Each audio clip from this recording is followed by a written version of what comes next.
அரும்பாடுபட்டு அவன் பேசிக்கிட்டு இருந்து நமக்கு எதுவுமே கொடுக்கல. ஒரு எம்எல்ஏ சீட்டு கொடுத்தாங்களா அப்படிங்கிறத நான் கட்சி மாறிட்டேன். சீரியஸா நான் கட்சி மாறிட்டேன். கட்சி மாறுவதால் என்னை கோலை என்றோ பச்சொந்தி என்றோ எண்ணி விடாதீர்கள். அண்ணே உங்களுக்கு எனக்கு ஒரே தைரியம், ஓட்டுக்கினே. இந்த துண்டு எங்க அப்பாவோடது. ஆமா மகனே, கடைசி காலத்துல இது உனக்கு உதவுண்டான்னு வச்சுட்டு போயிருக்கு. அதனாலதான் இந்த துண்டு பத்திரமா வச்சிருந்தேன். அந்த நேரத்துல இத கபாலு திறந்துவார், இது உனக்கு கை கொடுக்கும் அப்பா. ஒவ்வொரு வீட்லயும் விஜய் இருந்தாரு அப்படின்னு எப்படி சொல்லலாம்? ஒவ்வொரு வீட்லயும் அப்ப புருஷனை விட்டு பொண்டாட்டிங்களா விஜய் கூட தான் இருக்காளுங்களா? உன் வீட்டுல இருந்து நான் இருக்கேன் அப்படின்னு சொன்னா உனக்கு கோபம் வராது? எதை பேசுற அறிவே இல்லாம பேசுறவனா இருக்காங்க. நான்லாம் இவனுக்கு தூக்கி பிடிச்சி தொங்கிட்டு இருந்திருக்காங்க. 8000 ரூபாய் டோக்கன் ஆயிடு. 8000 ரூபாய் டோக்கன். 8000 ரூபாய்க்கு இந்த கூவுறேன்னா அப்ப இந்த கம்யூனிட்டி பையன் 8000 கோடி அடிச்சு வச்சிருக்காங்க. எவ்வளவு கூவாங்க? 1000 தான் இருந்தாலும் இப்ப என்னோட அவர் எனக்கு எக்ஸ் ஒய்ஃப் மாதிரி. அவர் சாரி எக்ஸ் தலைவர். நம்ம பொண்டாட்டின்னு ஒண்ணு கட்டி வச்சிருந்தாலும் வப்பாட்டின்னு ஒண்ணு வச்சுப்போம் இல்லையா? உதாரணத்துக்கு சொல்றேன். அதனால நீங்க புசி ஐயா வப்பாட்டியா அப்படின்னு கேட்டக்கூடாது. அவர் ஆம்பளை. 1000 தான் இருந்தாலும் அது மாதிரிலாம் நம்ம பேசக்கூடாது. ஒரு பெரிய மனுஷன். ஏன் நேத்தி அவர் வில்லிவாக்கம் தொகுதியில போல? வில்லிவாக்கம் தொகுதியில ஏன் போகலன்னா நேரம் ஆயிடுச்சு, போகல. என் நெஞ்சில் குடியிருக்கும் பெரம்பூர் தொகுதி மக்களே, ஒரு விஷயம், விஜய் போனாதான் ஓட்டு போடுவேன்னு சொல்றவனுங்க வில்லிவாக்கங்காரனுங்க கிடையாது. விஜய் வராம இருந்தாவே ஓட்டு போடுவாங்க. அவ்வளவு நல்லவனுங்க. இல்ல ஒரு அறிக்கை எதுக்கும் அறிக்கை வர்றாரு, அது சொல்லியிருக்கலாமே. இப்படி எல்லாம் சொல்லிட்டா கூட்டம் வருவானா? நம்மளை பார்க்கறதுக்கு 4 பேர் வந்தாங்க. ஏங்க கூட்டம் காட்டினாதான் அரசியல்ல பணம் வாங்க முடியும். பயப்படணும். நீங்க என்ன நினைக்கிறீங்க? யார் பயப்பட? பிரதமர் பயப்பட்டாதான் இங்க நமக்கு ஆட்சி கிடைக்கும். பிரதமர் பயப்பட? ஆமாங்க. இந்த கம்யூனிட்டி பையன் யாரு? ட்ரம்ப். அந்த கம்யூனிட்டி பையனால 10 ரூபாய்க்கு வித்த வடை 15 ரூபாய்க்கு விற்கிறாங்க. இப்ப நான் எங்க போய் 5 ரூபாய் எவட்ட பிச்சை எடுத்து வாங்குறது? அந்த கம்யூனிட்டி பையனை கொடுமா. ட்ரம்ப் நீ மட்டும் இந்த கையில கிடைச்ச அமெரிக்காவில் அவன் இருக்காங்கிற ஒரே காரணத்தால அந்த தாயில விட்டு வைக்கிறேன். சீரியஸா அவன் மட்டும் எங்க இருந்தோம் வேற மாதிரி நடக்கும். பரப்புரை பண்ணும்போது பேரை மாத்தி தப்பா சொல்றது. அவ்வளவு பேரை நம்ம கல்யாணம் பண்ணி வச்சிருந்தோம்னா யாரை கூப்பிட்டாலும் நம்ம பொண்டாட்டி தாங்கிற மாதிரி தான். 233 பேரையும் பேரிட்டா கூப்பிட முடியும் சார்? 234. 234 தான். அதுலதான் ஒண்ணு விஜய் இருக்கார்ல. விஜய் அவரு கூப்பிடுவாரா? இப்போ அந்த பெரம்பூர் தொகுதியில போய் அவர் வேட்புமனு தாக்கல் செஞ்சிருக்காரு இல்லையா? அதே மாதிரி திருச்சியிலையும் தாக்கல் செஞ்சிருக்காரு. 2 இடத்துலையும் தாக்கல் செய்யக்கூடாது அப்படின்ற மாதிரி சொல்லப்படுதே சார். எல்லாருக்குள்ளாருமே செய்யணும். இங்க இல்லைன்னா அங்க ஜெயிச்சுப்போம், அங்க இல்லைன்னா அங்க ஜெயிச்சுப்போம். ஜெயலலிதா 4 இடத்துல நின்றுச்சு. ஆனா 4 இடத்துலயும் தோத்து போச்சு.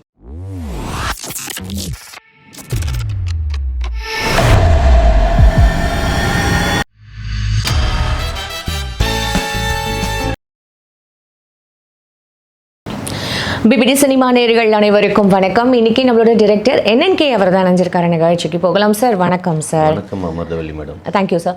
இப்போ நான் தான் இன்னைக்கு உங்களை கண்டிப்பாக அவரை கூப்பிடுங்க, நம்ம இன்டர்வியூ எடுத்தே ஆகணும். அவர்கிட்ட நிறைய விஷயங்கள் கேட்கணும்னு சொல்லிட்டு லிஸ்ட் எடுத்துகிட்டு வந்திருக்கேன் sir. First I'll go with this.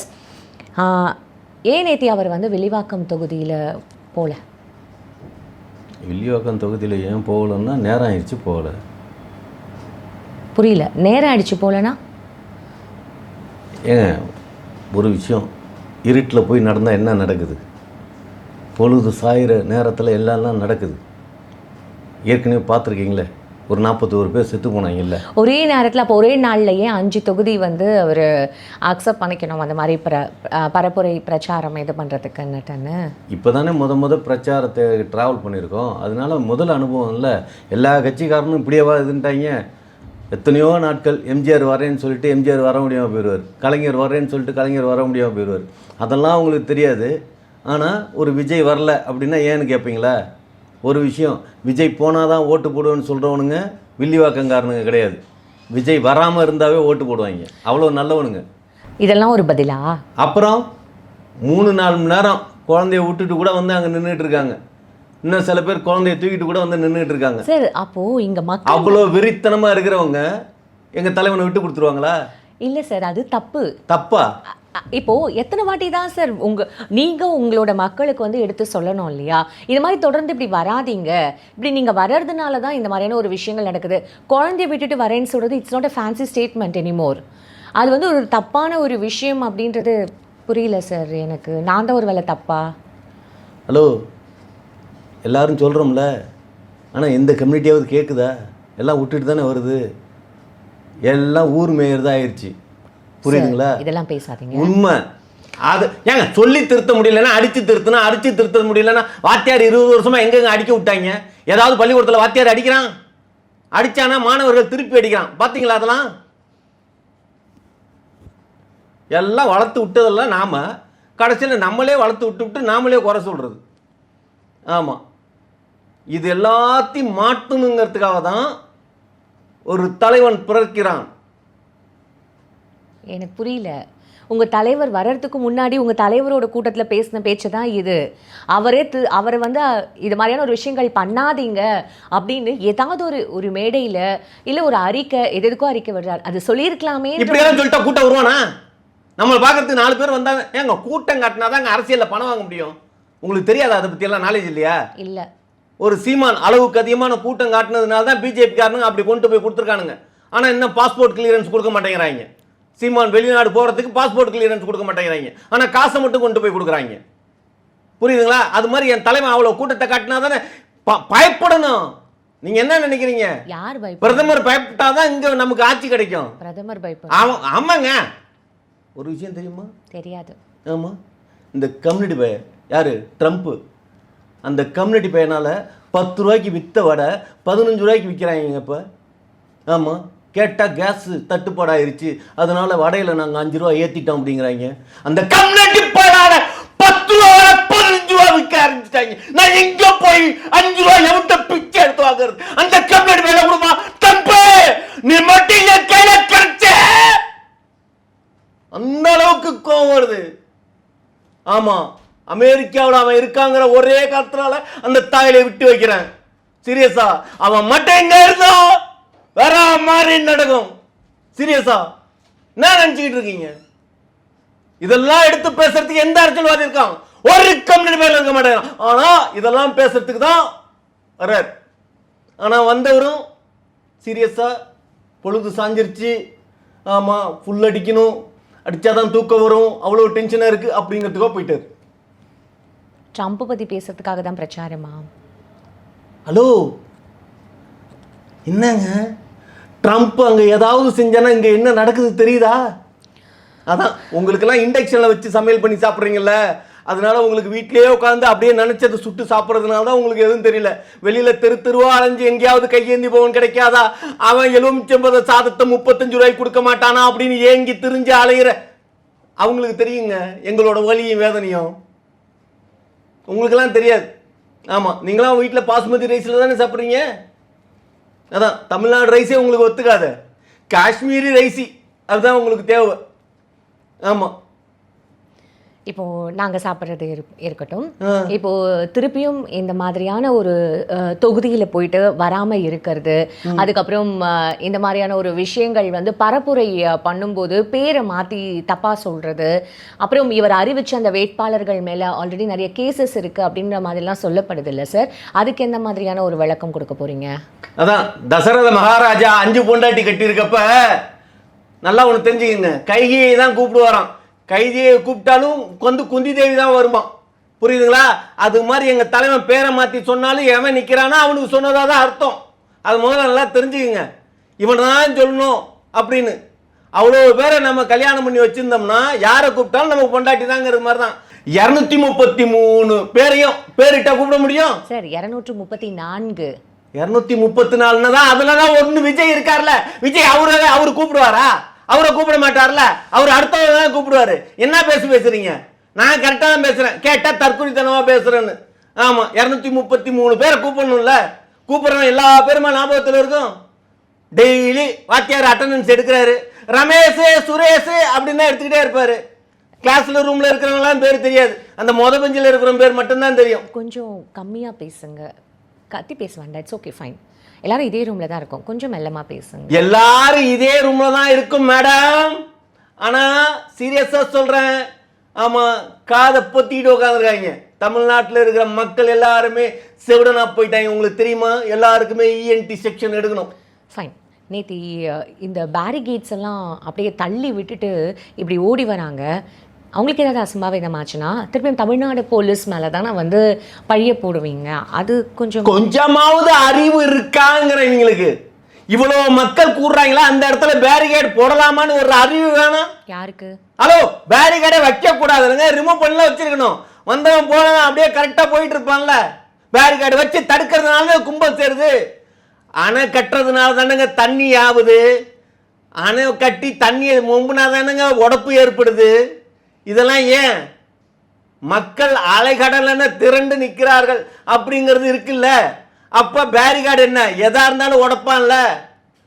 உங்களுக்கு தெரியாது, நீர், காற்று, நெருப்பு, இதை விட மக்கள் சக்தி பயங்கரமானது. எல்லாத்தையும் கடந்து போயிடும். பார்த்துக்குங்க. சரி, இப்போ இந்த ஹலோ, சும்மா சரி பாரிகாடு பாரிகாடு அப்படின்னு மற்றவங்களாம் பேசலையா? பாரிகாடு உடஞ்சது மட்டும்தான் தெரியுதா? மக்கள் என்ன பேசுனாங்க, என்ன கேட்டாங்க, அதை சொல்லுங்க பார்ப்போம். மக்கள் யார் பக்கம் நிற்கிறாங்க? மக்கள் எங்கள் பக்கம். சார், நீங்கள் ஒரு சாரா வீடியோ மட்டும் பார்த்துட்டு பேசுகிறீங்களோன்னு தோணுது சார். அங்கே மொத்த மக்களோட இது என்ன, அவங்கக்கிட்ட நம்ம என்ன மாதிரியான ஒரு கேள்விகள் கேட்கணுன்றது இம்பார்ட்டன்ட் இல்லை சார். நம்ம ஒரு சாரா மக்கள் மட்டும் பேசுகிறத வச்சு எப்படி சார் நீங்கள் டிசைட் பண்ணுவீங்க? அதை மட்டும் நீங்கள் பார்த்துட்டு வந்திருக்கீங்க. ஒரு கிளவி பேசுனது பார்த்தீங்களா? அவ்வளோ பஸ் நிற்குது, ஆனால் இலவச பஸ்ஸே நிற்கலங்குது. ஆனால் அந்த கிளவியை பார்த்தா பஸ்ஸில் போகிற கிளவி மாதிரியே தெரியுது.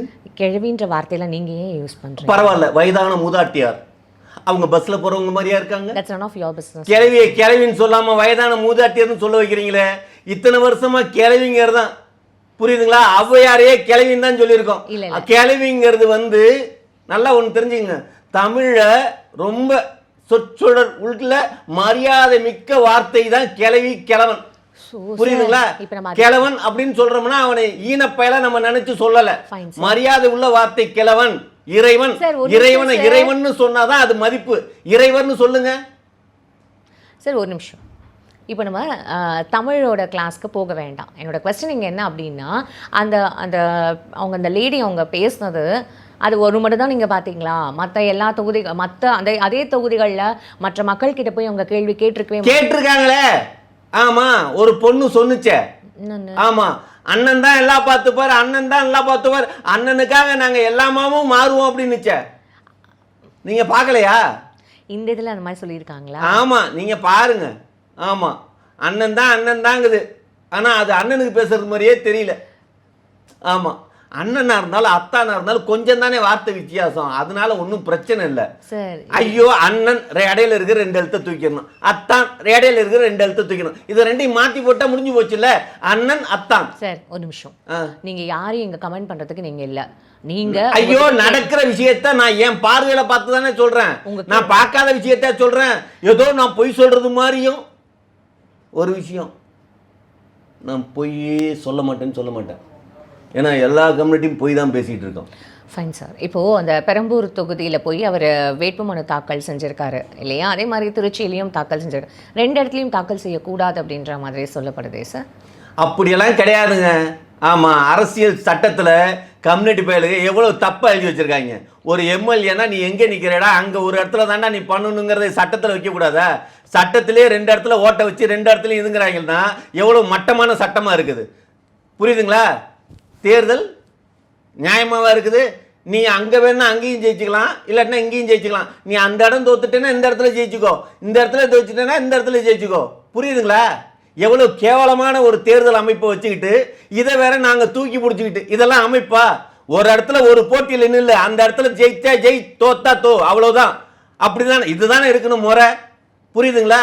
ஒலிம்பிக்கில் ஓட்ட போடுறது ஓட விடுறதுன்னு சொல்லிவிட்டு இந்த கிரவுண்டில் ஓடுறப்போ உனக்கு நீ தோத்துட்டேன்னா ஓகே, இல்லை அந்த கிரவுண்டில் ஓடி நீ ஜெயிச்சிட்டேன்னா ஓகே. இது என்ன விதத்தில்? இதெல்லாம் தேர்தல் ஆணையம், இந்த ஆணையத்துக்கு கட்டுப்பட்டு நாங்களாம் மக்கள் ஓட்டு போடணும். கம்யூனிட்டிங்களா, உங்கள் சட்டத்தை மாற்றுங்கடா, அப்படிதானே சொல்லணும். ஆனால் எந்த பயலாவது எந்த அரசியல்வாதி சொல்லுவானா? எவனும் சொல்ல மாட்டான். ஏன்னா எல்லாருக்குள்ளாருமே செய்யணும். இங்கே இல்லைன்னா அங்கே ஜெயிச்சுப்போம், அங்கே இல்லைன்னா அங்கே ஜெயிச்சுப்போம். ஜெயலலிதா 4 இடத்துல நின்றுச்சு, ஆனால் 4 இடத்துலையும் தோற்று போச்சு. தெரியுமா? இந்த சட்டம்லாம் என்னத்துக்கா? இதெல்லாம் மக்களுக்கு ஏற்றிருக்காங்களா? எல்லாம் பணம் இருக்கிறவனுக்கு தான் சட்டம். இல்லை சார். அதை முதல்ல நல்லா தெரிஞ்சுக்குங்க. சரி சார். இப்போது ஆதவ் அர்ஜுனா நேத்தி அவர் பரப்புரை வராமல் இருக்கிறதுக்கான ஒரு காரணம்லாம் சொல்லியிருக்காரு. என்ன சொல்லியிருக்காரு? அதுதான் அவருக்கு வந்து வயிற்று வலியா, சரியான பாதுகாப்பு இல்லை, நேரம் இல்லை அப்படின்ற மாதிரியான ஒரு விஷயத்தெல்லாம் சொல்லியிருக்காரு. நேரம் இல்லைன்னா காலையில் இவங்க கிளம்பி வர மாட்டாங்களா? 3 தொகுதியை பார்க்கறதுக்கு நீ எத்தனை மணிக்கு கிளம்பி வருவ? காலங்காத்தால 8 மணிக்கு ஷூட்டிங் போகிறேல்ல, 7 மணிக்கெல்லாம் ரெடியாகி ஓடுறேல்ல. அது என்ன சார், என்ன சார் திடீர்னு உங்க தலைவருக்கு அகைன்ஸ்டா பேசுறீங்க? ஹலோ, நானே கடுப்புல இருக்கேன். தலைவருக்கு அகைன்ஸ்டா பேசிட்டு இருக்கேன். தலைவர் என்ன மயிருக்கு என்ன பண்ணானா, ஏதாவது கொடுத்தானா? நானே நொந்து போயிருக்கேன். ஏண்டா இவ்வளவு நாள் இந்த கட்சிக்காக உழைச்சி அரும்பாடுபட்டு அவங்க பேசிட்டு இருந்து நமக்கு எதுவுமே கொடுக்கல, ஒரு எம்எல்ஏ சீட்டு கொடுத்தாங்களா அப்படிங்கிறத நான் கட்சி மாறிட்டேன். சீரியஸா நான் கட்சி மாறிட்டேன். ஆமா. என்ன கட்சி சார்? என்ன கட்சியா? நான் கட்சி மாறிட்டேன். ஆமா, இனிமேல் இந்த கட்சியில நான் இருக்கிறதுக்கு இல்ல, நான் கட்சியை போக மாறிட்டேன். ஆமா, ஒண்ணும் கிடைக்காத ஒரு கட்சியில என்ன இருந்து பிரயோஜனம்? இதே திமுக வந்தா என்னெல்லாம் கொடுப்பாங்க தெரியுமா? ஆமா, 8000 ரூபாய் டோக்கன் கொடுத்துருக்காங்க தெரியுமா? நீங்க 8000 ரூபாய் டோக்கன் வாங்குனீங்களா? வாங்குங்க, வரும். புரியுதுங்களா? ஆமா. சார் என்ன சார் இப்படி அநியாயம் பண்ணிட்டு இருக்கீங்க? அநியாயம் பண்ணிட்டு இருக்கோமா? ஹலோ, எல்லா அரசியல்வாதியும் இப்படிதான் பண்ணிட்டு இருக்காங்க. இது தெரியாதா? நான் மாறினதா? ஓ, நான் கட்சி மாறினா தப்பா போதோ, மத்தவன் செங்கோட்டை மாறினா தப்பா போல, இப்ப நான் கட்சி மாறினாதான் தப்பா போதோ? எவ்வளவு பேர் மாறி இருக்கு. எல்லாம் ஒரு கட்சியிலே இருக்காங்க. ஒவ்வொரு கட்சியில இருந்து சேகர் பாபுங்கிறது ஏடிஎம்கேல இருந்தவர் போறீங்களா, திமுகவுக்கு போய் விசுவாசமா இருக்காருல்ல, அது மாதிரி நாங்க போற இடத்துல விசுவாசமா இருப்போம். ஆமா, உனக்கு தெரியுமா இந்த துண்டு எங்க அப்பாவோடது. ஆமா, மகனே கடைசி காலத்துல இது உனக்கு உதவுண்டான்னு வச்சுட்டு போயிருக்காரு. அதனாலதான் இந்த துண்டு பத்திரமா வச்சிருந்தேன். எப்படி சார் அது? நேத்தி வரைக்கும் டிவி கேக்காக, ஒரு 10 நிமிஷத்துக்கு முன்னாடி வரைக்கும் டிவி கேக்காக பேசின நீங்க, ஓ தட்ஸ் மிராக்கல்யா? மிராக்கலா? ஹலோ, எல்லா கம்யூனிட்டியும் இப்படி தான் இருக்கான். நான் என்னமோ மிராக்கல் அப்படிங்கிறது. ஒரு விஷயம், நம்பி ஒரு இடத்துக்கு போகிறோம், அந்த இடத்துல நமக்கான அங்கீகாரம் கிடைக்காட்டினாலும் பரவாயில்ல. உங்களுக்கு எம்எல்ஏ சீட்டு கொடுத்துருக்கணுமா? என்ன செஞ்சீங்க? ஹலோ, பதவியே கிடைக்காட்டினாலும் ஒரு மரியாதை கிடைக்கணும்ல. என்ன தம்பி எப்படி இருக்கீங்க அப்படின்னு பேசணுமா இல்லையா? யாரா? விஜய் உங்ககிட்ட வந்து அப்புறம் பேச வேணாமா? இதுல கடைக்கோடையில இருக்கிற ஆயாவுக்கு நாங்க நல்லது செய்யணும் போய் சொல்லிட்டு இருக்க. ஆமா, இல்ல எனக்கு ஒரு விஷயம் புரியல. இப்போ விஜய் அவர்கள் உங்ககிட்ட வந்து பேசலன்ற ஒரு கோவத்துல இப்ப நீங்க கட்சி மாறி இருக்கீங்க. ஹலோ, ஒரு விஷயம், அவன்லாம் என்கிட்ட பேசி தான் நான் கட்சி மாறணும்னு அவசியம் இல்லை. புரியுதுங்களா? ஆமா, அவன் அப்புறம் நமக்கு உதவாத ஒருத்தன் அவனன்னு பேசாம அப்புறம் எவனன்னு பேசுறது? புரியுதுங்களா? ஆமா, நன்றி கெட்டவனா இருக்காங்க. நன்றி கெட்டவனுங்க. ஏங்க நிறைய பேர் சொன்னாங்க, 41 பேர் செத்த இறவுக்கே அவன் போகலையா, அவன் கட்சியில் நீ இருந்து என்ன பிரயோஜனம் அடைய போற, நீ செத்தா கூட அவன் வரமாட்டான் அப்படின்ட்டாங்க. ஆமா, இவனுக்காக நான் போய் சாகணும்? சொல்லுங்க, இவனுக்காக நான் சாவலாமா? செத்தா கூட ஒரு பிரயோஜனம் இருக்கணும். ஆமா, ஏன் செத்தங்கிறதே தெரியாமல் இருக்கிறாங்க அந்த கட்சியில் இருக்கிறவங்களாம். தஞ்சாவூரில் ஒருத்தன் அடிபட்டு போய் செத்துக்கிடுவான் தெரியுமா? ஆமாம், இந்த இன்சூரன்ஸ்காரங்க, சார் கவலைப்படாதீங்க, இன்சூரன்ஸ் இவ்வளவு கட்டுங்க, நீங்கள் செத்ததுக்கப்புறம் உங்களுக்கு கிடச்சிரும். அந்த மாதிரி தான் இந்த தாவேக கட்சிங்கிறது இன்சூரன்ஸ் கம்பெனி மாதிரி. எல்லாம் அவங்களுக்கு செய்வோம், கவலைப்படாதீங்க, உங்களுக்கு கிடைக்கிறப்ப நீங்கள் உயிரோடு இருக்க மாட்டீர்கள், முழுமையான ஆசீர்வாதம் பெற்று நீங்கள் சொர்க்கத்தில் இருப்பீர்கள். ஆமாம், அவங்க கட்சி நடத்துகிறாங்களா இல்லை கத்துற ஆசீர்வாதம் நடத்துகிறாங்களான்னு தெரில. இது வரைக்கும் விஜய்னு பேர் சொல்லிட்டு இருந்தாரா? பார்த்தீங்கல்ல, ஜோசப் விஜய் அப்படின்னு. எங்கேருந்து ஜோசப் வந்தார்? அவரோட ஃபுல் நேம் அது ஜோசப் விஜய். அதையே இவ்வளோ நாளாக சொல்லலை? ஒவ்வொரு வீட்லேயும் விஜய் இருக்குன்னு சொல்லியிருக்கேன்ல, ஒவ்வொரு வீட்லேயும் விஜய் இருந்தார் அப்படின்னு. எப்படி சொல்லலாம்? ஒவ்வொரு வீட்லேயும் அப்போ புருஷனை விட்டு பொண்டாட்டிங்களா விஜய் கூட தான் இருக்காளுங்களா? எப்படி அந்த வார்த்தையை சொல்லலாம்? ஒவ்வொரு வீட்லையும் இருப்பேன்னு. கொஞ்சமாக அறிவு வேணாம்? இதெல்லாம் அறிவிட்டோம். உன் வீட்டில் இருந்து நான் இருக்கேன் அப்படின்னு சொன்னா உனக்கு கோபம் வராது? சொல்லலாமா இந்த மாதிரி வார்த்தைலாம்? எதை பேசுற அறிவே இல்லாம பேசுறவனா இருக்காங்க. நான்லாம் இவனுக்கு தூக்கி பிடிச்சிட்டு தொங்கிட்டு இருந்திருக்காங்க. 8000 ரூபாய் டோக்கனா இது? 8000 ரூபாய் டோக்கன். 8000 ரூபாய்க்கு இந்த கூவுறேன்னா அப்ப இந்த கம்யூனிட்டி பேங்க்ல 8000 கோடி அடிச்சு வச்சிருக்காங்க. எவ்வளவு கூவாங்க? நீங்க என்ன நினைச்சிட்டு இருக்கீங்க? 8000 கோடி கொடுத்து பாருங்க. ஆமா, சரி, இப்போ அவர் வந்து தன்னோட சொத்து அந்த இதெல்லாம் வந்து கொடுத்துருக்காரு. அந்த டீட்டெயில்ஸ் பார்த்தீங்களா? நான் மறந்துட்டேன் ஆக்சுவலி. சொல்லுங்க. எல்லாத்துக்கும் கடன் கொடுத்தது தானே? ஆமாம் சார், புசி ஆனந்துக்கே 3 கோடி கடன் கொடுத்துருக்காராமே சார். வட்டி எவ்வளவு? 3 பைசா வட்டியா இல்லை 5 பைசா வட்டியா? 10 பைசா வட்டி போட்டால் கோர்ட்டில் சரணடையணும். கம்ப்ளைண்ட் கொடுத்தாங்கன்னா உள்ள தூக்கி வச்சுருவாங்க வட்டி கொடுத்தான்னு சொல்லி. கம்யூனிட்டி பை கொஞ்சமாவது அறிவு இருக்கா? அறிவு இருக்கவன் இப்படியெல்லாம் கொடுப்பானாங்க? ஏங்க கோடி இவன்கிட்ட என்னங்க சொத்து இருக்குது? இவன்கிட்ட எங்கள் ஐயா முக ஸ்டாலின் ஐயா எவ்வளோ இருக்கும், ஆனால் எவ்வளோ சொத்து கணக்கு காட்டுறாரு, வெளியில் காட்டுறது எவ்வளோ காட்டுறாரு. பணக்காரங்க வரும் பாக்கெட்டில் பணம் வச்சுக்க மாட்டாங்க கம்யூனிட்டி பையில. ஸ்டாலின் ஐயா அவர்கள் எவ்வளவு சார் சொத்து வச்சிருக்காரு? அதான் காட்டினார்ல, எவ்வளோ காட்டியிருக்காரு? 10,000. அவ்வளோதான். அவங்க ஒய்ஃப் பேர்ல ஏங்க அவர் தாங்க உண்மை பேசுறாரு சீரியஸா. பணக்காரன் எங்கேயாவது எவனாவது பணக்காரன் நீங்க பாக்கெட்ல பணம் வச்சிருக்கான்னு சொல்லுங்க, ஒருத்தர் சொல்லுங்க பாப்போம். ஒரு நிமிஷம். இப்போ ஸ்டாலின் ஐயா வந்து 10,000 வச்சிருக்காரு, அவங்க ஒய்ஃப் பேர்ல 40,000 தான் இருக்குன்னு சொல்லியிருக்காரு. அப்ப அதுதான் ஏங்க வீட்டுல இருக்கிற பொம்பளைங்க நம்மள்ட்டே எடுத்து அங்கங்க கொஞ்சம் சிறுவாடு மாதிரி வச்சுப்பாங்க. அதனாலதான் அவங்கள்ட்ட 40,000 ரூபாய் இருக்கு, இவர்கிட்ட 10,000 ரூபாய் இருக்குது. புரியுதுங்களா? அங்க ஏன் அதெல்லாம் கடுவு டப்பா சீரை டப்பா இதுல எல்லாம் இருக்கிற பணம். ஆமா, இதெல்லாம் போய் தேர்வு உள்ளார போய் நோண்டுவானா? இங்க போற வர ரோட்ல இருக்கிறதுதான் டிக்கியை தோற டேக்ஸ் போட தோறன்னு என்னாவது இந்த தேர்தல் ஆணையம் எவனாவது டிக்கியில பணம் வச்சுட்டு போவானா? அதாவது துர்கா ஸ்டாலின் மேம் வந்து கடுகு பெட்டியில 5.5 பெட்டியில அந்த பைசாலாம் சேர்த்து வச்சு 40,000 வச்சிருக்காங்கன்றீங்களா? அப்புறம் நீங்களும் வீடுலாம் வச்சிருக்கீங்களா? 5.5 பெட்டியெல்லாம் வச்சிருக்கீங்களா? கடுகு உளுந்தரிசி இந்த மிளகு இதெல்லாம் போட்டு வைக்கிறீங்களா வைக்கலையா? ₹1 வச்சிருக்கேன். ₹1 உங்களோட தகுதிக்கு ₹1 வச்சிருக்கீங்க, அவங்க தகுதிக்கு 40,000 ரூபாய் வச்சிருக்காங்க.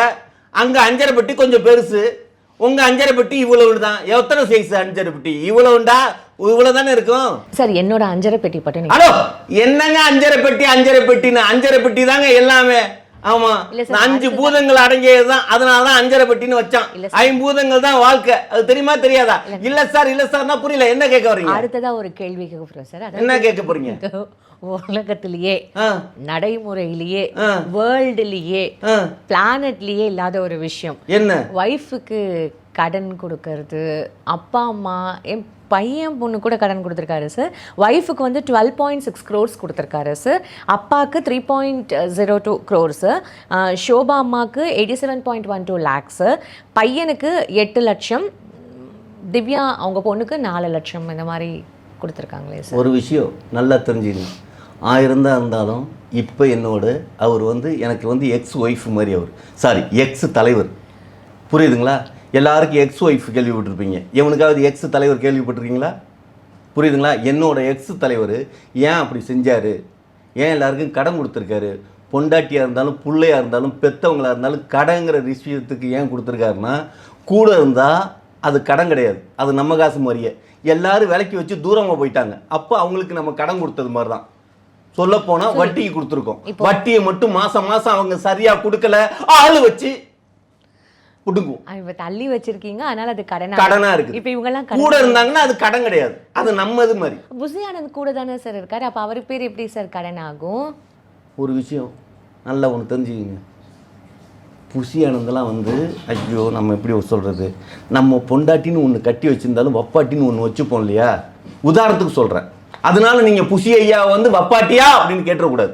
அவர் ஆம்பளை 1000 தான் இருந்தாலும் அது மாதிரிலாம் நம்ம பேசக்கூடாது ஒரு பெரிய மனுஷனை. புரியுதுங்களா? பெரிய மனுஷங்கிற ஒரு மரியாதை கொடுக்கணும். நீங்க தான் பேசுறீங்க, நான் இல்லை. ஏங்க ஊர்வலம் தப்பா பேசுங்க, தப்பா பேசக்கூடாதுங்கிறேன். புரியுதுங்களா? ஆமா, அவருக்கும் கடன் கொடுத்துருக்கார் அப்படின்னா அவரையும் அதாவது சேர்த்து வச்சுக்கிட்டே விலைக்கு வச்சிருக்காரு. உங்களுக்கு தெரியலையா? ஐயோ, சேர்த்து வச்சு புருஷன் பொண்டாட்டின்னு ஒரே கட்டில தான் படுத்திருப்பாங்க. ஆனா ஒன்னா சேர்ந்து படுக்காம இடையில தலைவாணி வச்சு விலைக்கு படுத்துப்பாங்கல்ல, அது மாதிரி எங்க தலைவர் இப்படி படுத்திருப்பாரு, புசி ஐயா இப்படி படுத்திருப்பாரு. நான் சொல்றது வந்து உதாரணத்துக்கு சொல்றேன். We'll just stop it. ஐயோ, உங்களுக்கு புரியலையா? இல்ல எனக்கு வேண்டாம்.